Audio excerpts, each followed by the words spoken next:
ونصلي ونسلم على سيدنا حبيبنا وشفينا مولانا وملجأنا ومأوانا محمد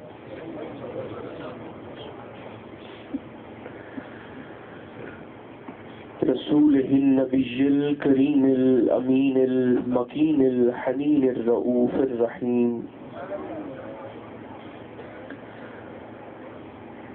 وعلى آله الطيبين الطاهرين وعلى صحبه أجمعين أما بعد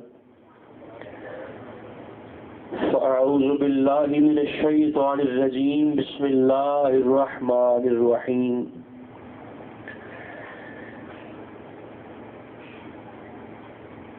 وما أرسلناك إلا رحمة للعالمين صدق الله مولانا العظيم. سبھی حاضرین محبت کے ساتھ بآواز بلند درود و سلام پڑھیے. الصلاۃ والسلام علیک یا رسول اللہ، الصلاۃ والسلام علیک یا حبیب اللہ، الصلاۃ والسلام علیک یا رحمۃ للعالمین وعلی آلک واصحابک سیدی یا شفیع المذنبین.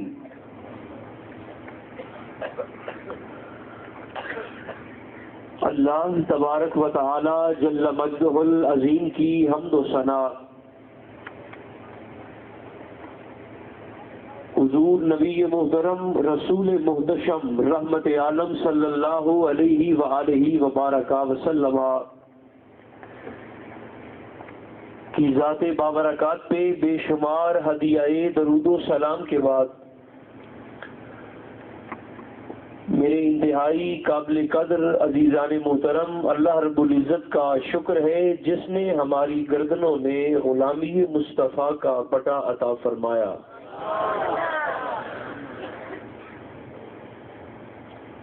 آپ سب بالعموم اور عزیز دوست محمد عمران صاحب بالخصوص اور آپ کے اہل خانہ مبارکباد کے مستحق ہیں جنہوں نے اللہ کی عطا کردہ توفیق سے ذکر رسالت مآب کا یہ جلسہ سجایا. میری دعا ہے رب ذوالجلال محفل شریف کو سجانے والے اور محفل میں آنے والے تمام دوستوں کو دین دنیا کی بے شمار بھلائیاں عطا فرمائے، اور پروردگار عالم ماہ میلاد کا صدقہ ہم سب کے احوال پر اپنا خاص فضل و کرم عطا فرمائے. کچھ ضروری گزارشات آپ کی خدمت میں پیش کر کے انشاءاللہ جلدی گفتگو کو اختتام پذیر کروں گا. آپ جانتے ہیں کہ اس مہینے میں عالم اسلام کی کثرت اپنی اپنی توفیق کے مطابق، اپنی اپنی بساط کے مطابق اور اپنے اپنے ذوق کے مطابق بارگاہ مصطفیٰ میں اپنا ہدیہ عقیدت پیش کرتے ہیں. جس جلسے میں میں اور آپ موجود ہیں جلسہ میلاد النبی. بولیے اس جلسے کا نام کیا ہے؟ زور سے بولیے. میلاد النبی کہہ لیں تو بھی ٹھیک ہے، ذکر میلاد کا جلسہ کہہ لیں تو بھی ٹھیک ہے. اس جلسے کو جس میں میں اور آپ اس وقت بیٹھے ہیں موجود ہیں، کچھ لوگ میلاد النبی کو تحسین کی نگاہ سے دیکھتے ہیں اور کچھ اسے تنقید کی نگاہ سے بھی دیکھتے ہیں.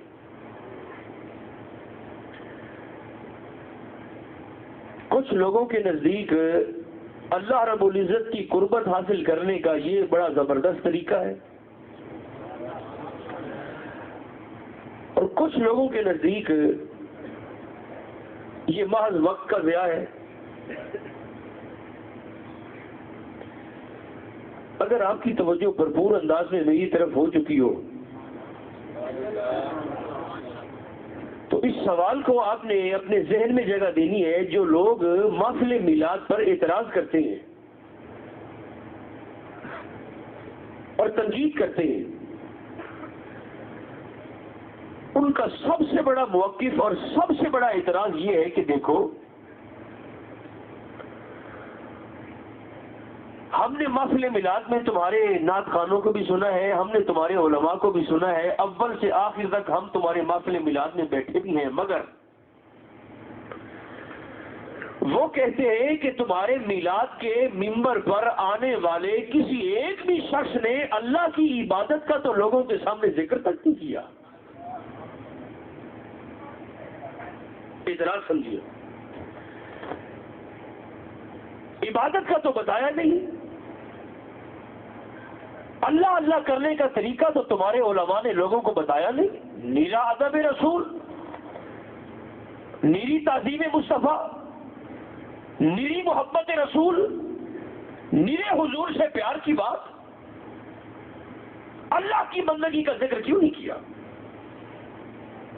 اور پھر مزید آگے بڑھ کے وہ کہتے ہیں وَمَا خَلَقْتُ الْجِنَّ وَالْإِنسَ إِلَّا لِيَعْبُدُونِ، اللہ نے انسانوں اور جنوں کو پیدا ہی صرف عبادت کے لیے کیا ہے.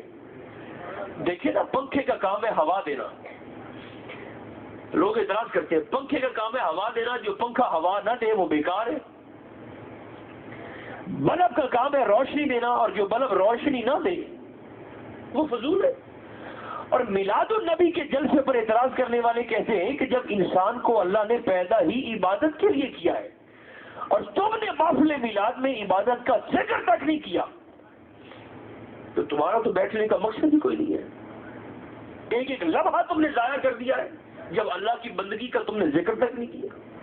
یہ ان کا بنیادی اعتراض ہے.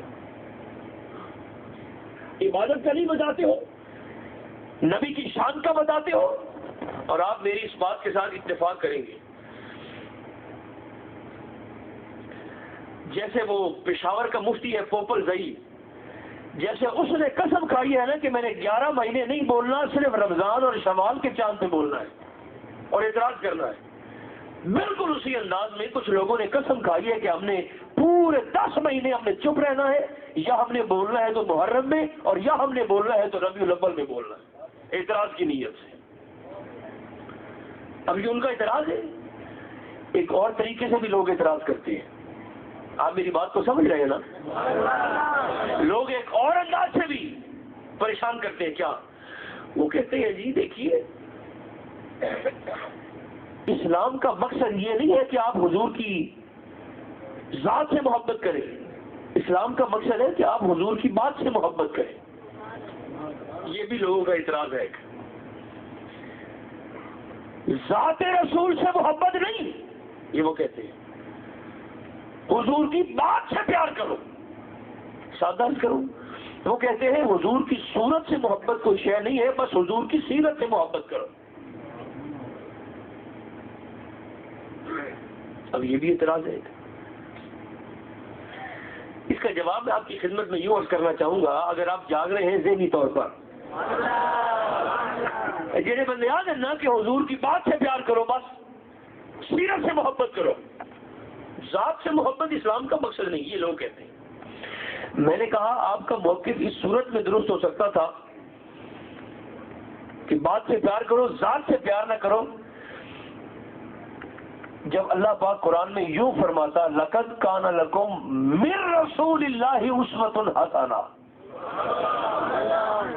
جب من کہتا من، مگر من نہیں آیا، کیا آیا ہے؟ لَقَدْ كَانَ لَكُمْ فِي رَسُولِ اللَّهِ أُسْوَةٌ حَسَنَةٌ. آپ فرق جانتے ہیں فی اور من کا؟ فی کا معنی ہے میں، کیا معنی ہے؟ میں، اندر. فی کا معنی ہے میں، اندر. اور من کا معنی ہے سے.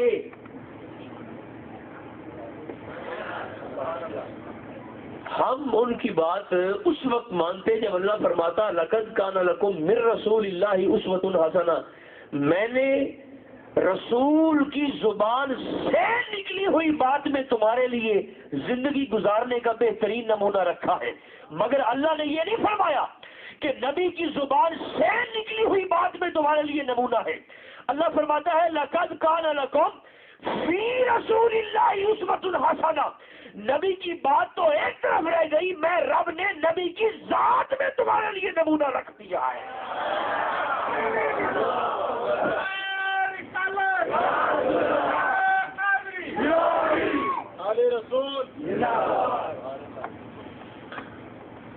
دیکھیے ایسے نہیں، جس طرح آپ بولے ہیں آپ نے تو بالکل مجھے بھی ٹھنڈا کر دیا ہے، ایسے نہیں، اس بات میں مجھے کوئی شک نہیں ہے بیلیو، یہ بھی رب دی آزمائش کا طریقہ ہے۔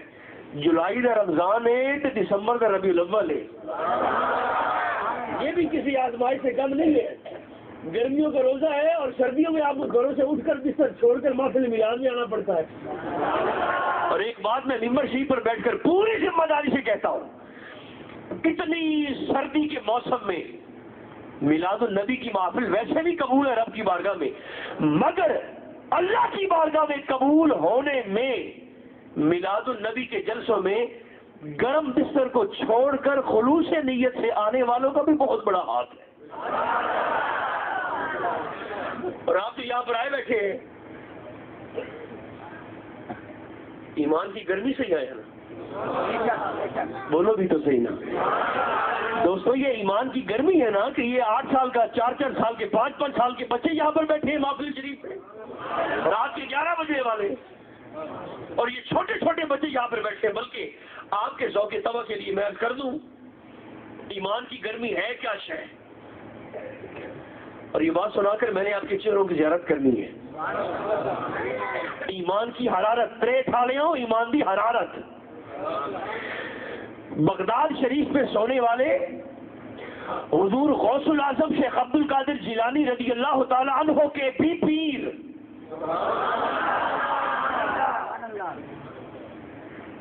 حضور سیدی سری سکتی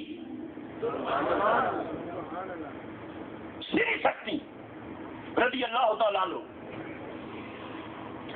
آپ فرماتے ہیں جس بندے کے سینے میں اللہ پاک محبت رسول کی گرمی عطا فرما دے نا، ویسے تو یہ دولت اتنی قیمتی ہے کہ ہر سینے کو یہ دولت میسر ہوتی نہیں، حضور کے پیار کی، سرکار کی محبت کی یاد۔ جناب سری سکتی فرماتے ہیں جس کا سینہ اس کے رسول کی آگ سے بھڑک اٹھے اور اسی حالت میں وہ شخص مر جائے، فرمایا قیامت کے دن ایمان کی گرمی والا شخص جب جہنم کے دروازے سے گزرے گا تو دوزخ رب کی بارگاہ میں پکارے گا، مولا اس بندے کو میرے دروازے سے ہٹا کہ جو آگ اس کے سینے میں لگی ہے اس کی وجہ سے میں جہنم کی آگ پہنچ رہی ہے۔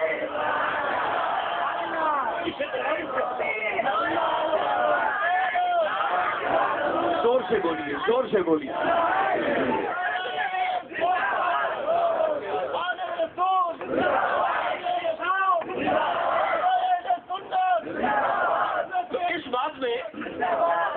اس بات میں بالکل کوئی شک نہیں، جو دوست پیچھے بیٹھے ہیں وہ بھی ذرا ہمارے ساتھ شامل ہو جائے محفل میں۔ اس بات میں بالکل کوئی شک نہیں کہ اگر یہ محفل قبول ہوگی تو آپ کے خلوص کی وجہ سے قبول ہوگی، مگر جو مسئلہ میں کہنا چاہتا ہوں اس پر بھی ذرا غور فرمائے توجہ کے ساتھ۔